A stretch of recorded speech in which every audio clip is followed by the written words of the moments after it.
कल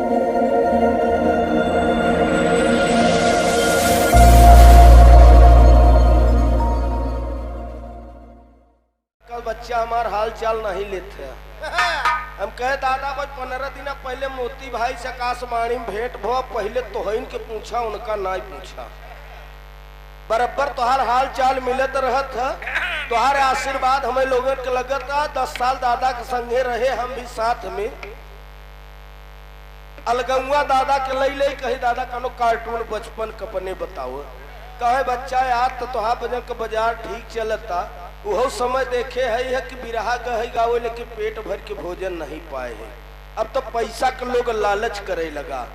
आप महान हैं, आपके चरणों में दास अरदास करत, पंचों से नमस्कार करत, वंदना की शुरुआत करत मास्टर साहब का।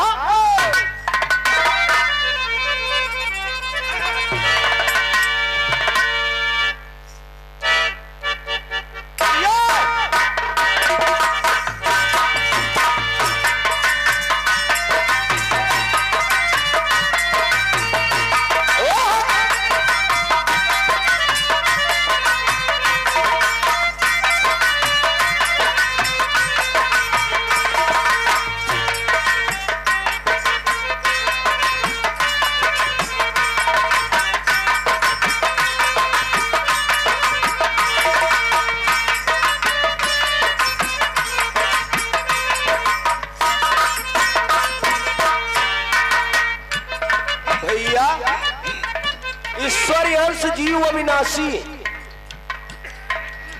परमात्मा के सब प्यारा है और परमात्मा के सब बना हुआ है। परमात्मा के सब प्यारा है, परमात्मा के सब बना हुआ है। चाहे माई के सुमिरन करे, चाहे दादा करे, चाहे अल्लाह करे, चाहे खुदा के करे, चाहे गाड के करे, लेकिन मालिक एक बा। श्रीकांत बैस दोनों आंख के अंधा थे। आकाशवाणी इलाहाबाद में बड़ी अनमोल बात मां साहेब गाए का।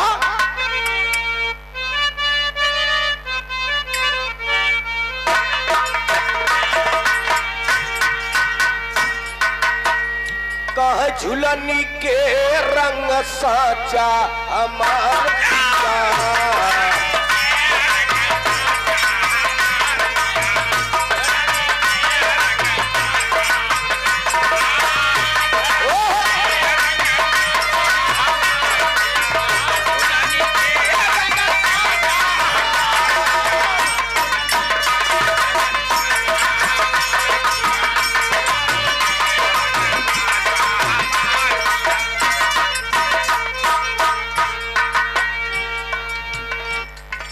थोड़ा आज पर ध्यान नहीं साहब, जुकाम बहुत गहरा बा।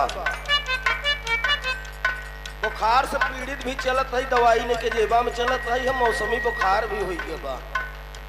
सवेरे पानी गरम करके गरारा करत रहे, हम कहा नहीं कार दे का। फिर हम कहा अरे यार केहू के मिलत नहीं बा, केहू के मिलत तो नहीं कारत ही है।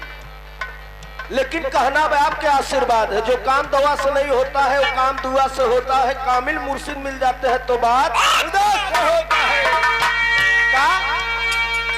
कौन सुनरवा बनाए रे झुलनिया,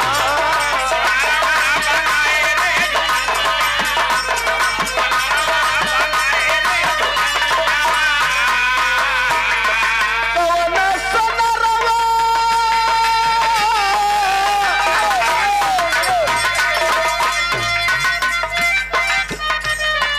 कौन सुनरवा बनाए रे झुलनिया।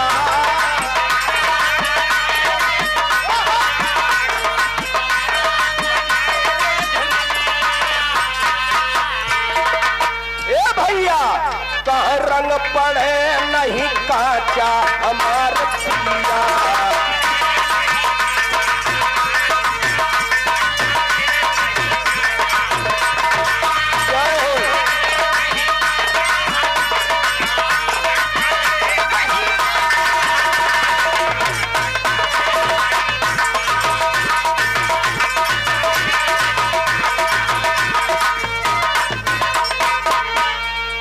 बड़का भैया आत्मा का खुराक परमात्मा होते। जब तक परमात्मा मिलते नहीं तब तक के आत्मा को शांति नहीं मिलती। और शांति कहाँ मिले?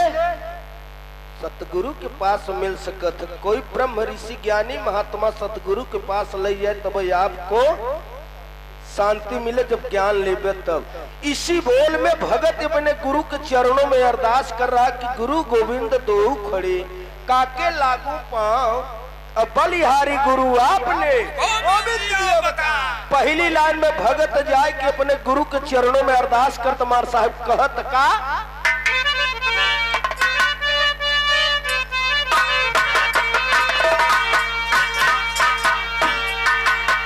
कह सतगुरु ज्ञान दई के भरम के हटाई दिए।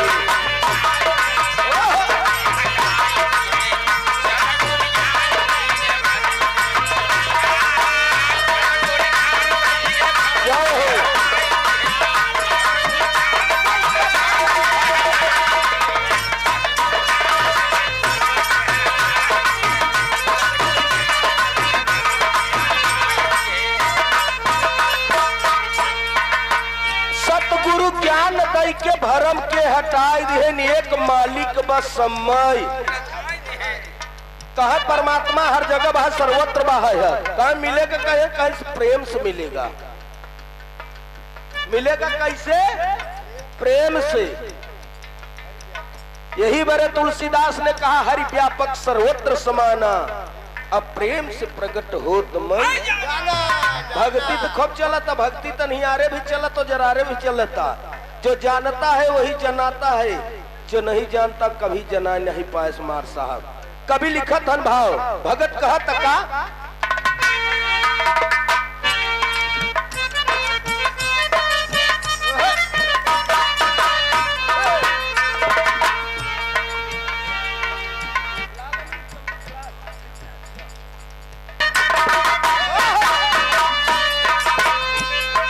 सतगुरु खोल दिहनी आँख हमारी,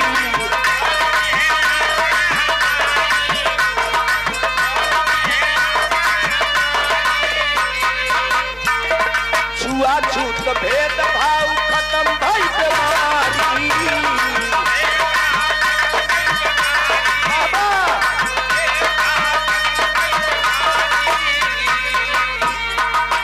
हमके आवा कौन से बचाई हो,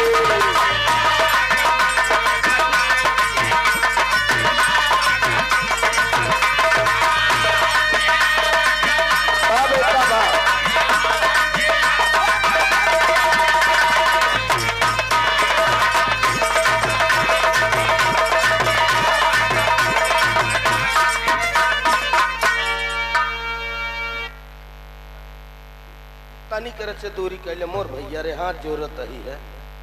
तो हाथ टंकिया बजे लगा था तो हम एक दो लाइन और जाई था।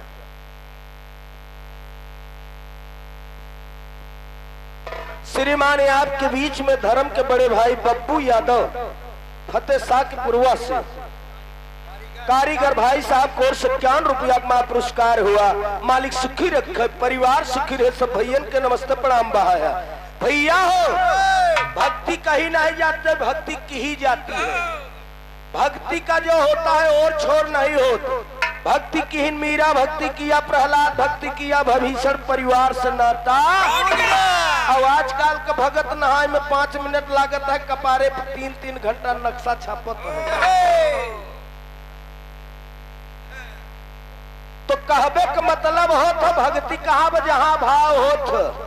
जहाँ भाव मार साहब वही भजन हो सकत, जहाँ भाव ना भुआ भजन न हो। दूसरी लाइन में भगत यही अपने गुरु के चरणों में अरदास करता कि हे गुरुदेव हमका चाहिए कुछ नहीं, लेकिन आपको चरण के आस चाहे और आस के बाद आपका आशीर्वाद है। दूसरी लाइन में भगत का कहता मुन्ना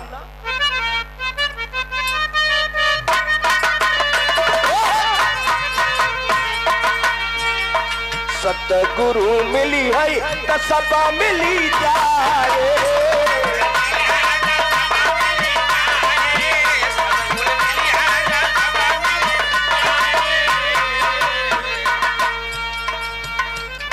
सेवा में श्रीमान आपके बीच में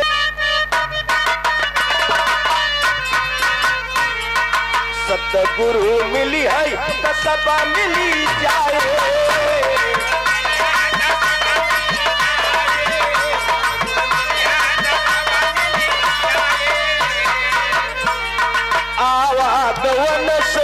मुक्ति हो जाए।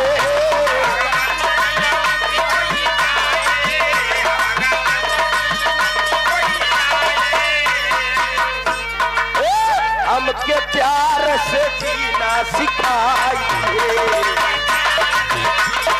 भैया बा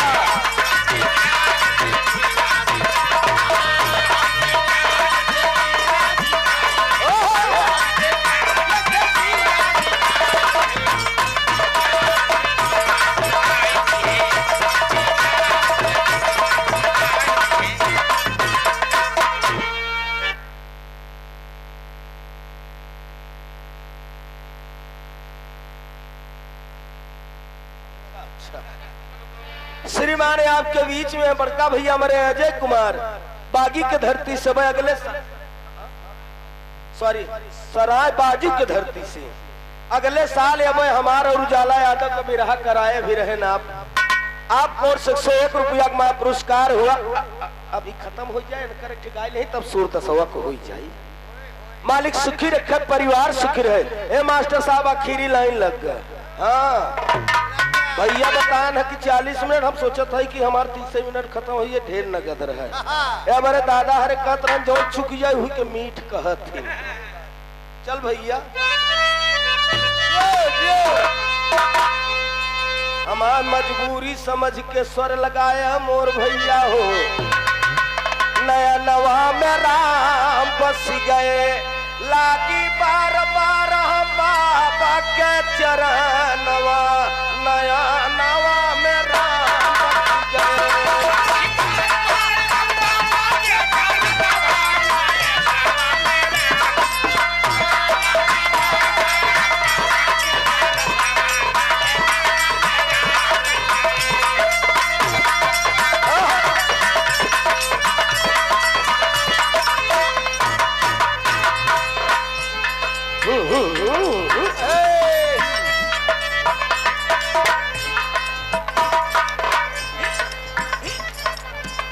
सेवा में श्रीमान आपके बीच में नंगा कह गए दास पुकारी जी। बलिहारी गुरु हमें बतावा दिए इशारा भारी की। बड़का भैया कोनो जरूरी नहीं होता कि भक्ति करो तो अनजान में और अनजान में जो करत मास्टर साहब चौका के बजाय बेलना पकड़ी लेता। जरूरी बा कि भक्ति करो जान में करिए और स्वार्थ से भक्ति नहीं हो सकत। हाँ अरे बाहर बार बाबा क्या सुमिर बैत नैया रज हमार।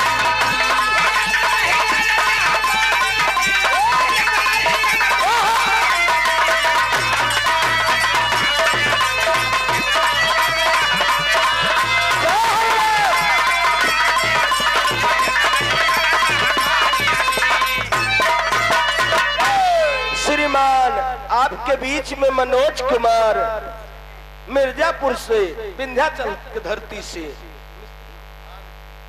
मिस्त्री हैं भैया। अच्छा कारीगर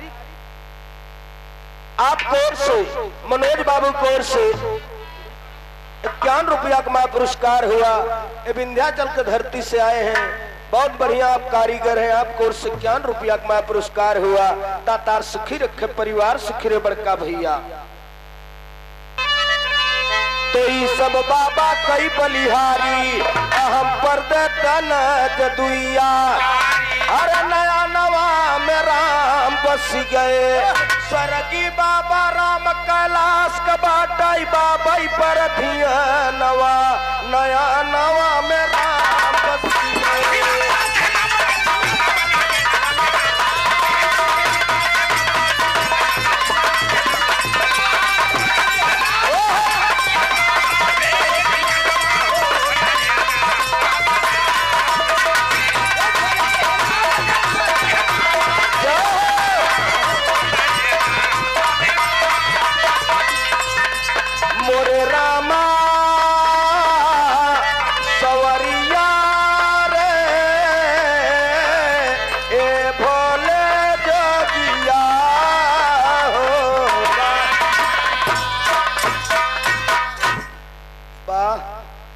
जाए ले देखी ससुर के